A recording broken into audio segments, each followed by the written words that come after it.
भोला पासवान शास्त्री जी, स्वर्गीय भोला पासवान शास्त्री जी का नाम आप सब जानते होंगे।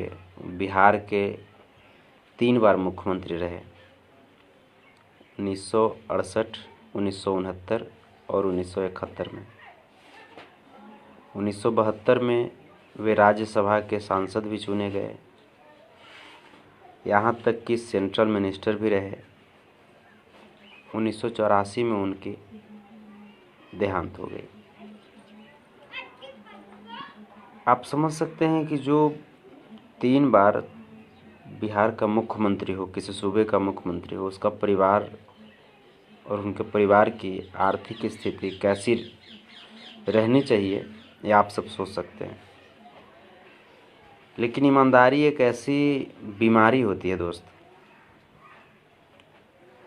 ऐसी बीमारी होती है कि जो एक बार यदि इंसान में लग जाए तो फिर वो इंसान पूरी ज़िंदगी उससे अलग रह ही नहीं सकता।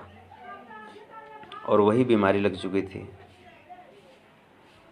हमारे भोला पासवान शास्त्री सर के ज़िंदगी में।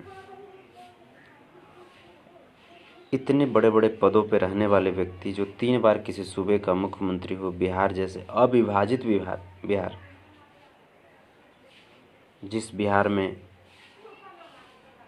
झारखंड इतना बड़ा बिहार सब सम्मिलित था, उस बिहार के मुख्यमंत्री 3 बार रह चुके। उनके परिवार आज दाने दाने को मोहताज हैं।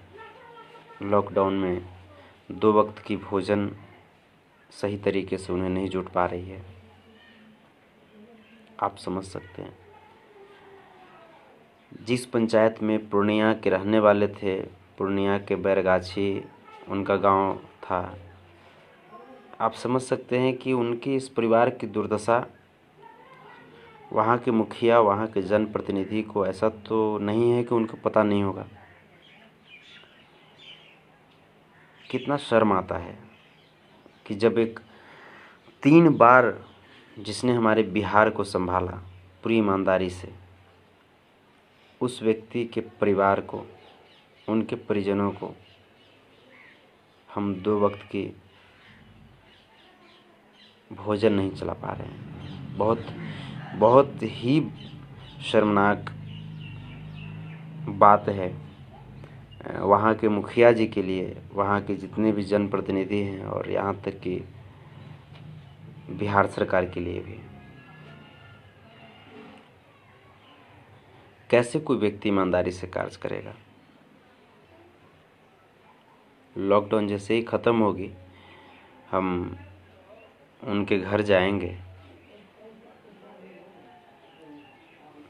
पूर्व मुख्यमंत्री श्री भोला पासवान शास्त्री जी के घर जाएंगे और अपने जो भी मेरी हैसियत है, उस हैसियत के अनुसार जो भी हमसे बन पड़ेगा, हम आर्थिक मदद उनको करेंगे, जो हमसे बन पड़ेगा। क्योंकि भोला पासवान शास्त्री जी का कहीं न कहीं हमारे जीवन, आपके जीवन, हम सबके जीवन पे कहीं न कहीं उनका योगदान रहा है। वो हमारे मुख्यमंत्री रहे हैं।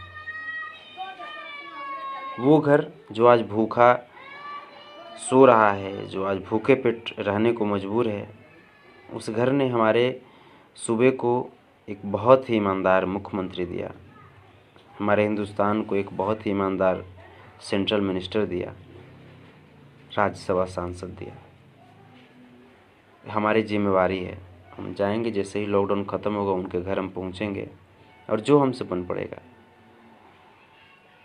5,000, 10,000 जो बन पड़ेगा, हम उनके पास जा कर के उनको जो हमसे बन पड़ेगा करेंगे मदद। सरकार से भी अनुरोध है कि आप जागिए और प्लीज़ जागिए, जागना बहुत ज़रूरी है।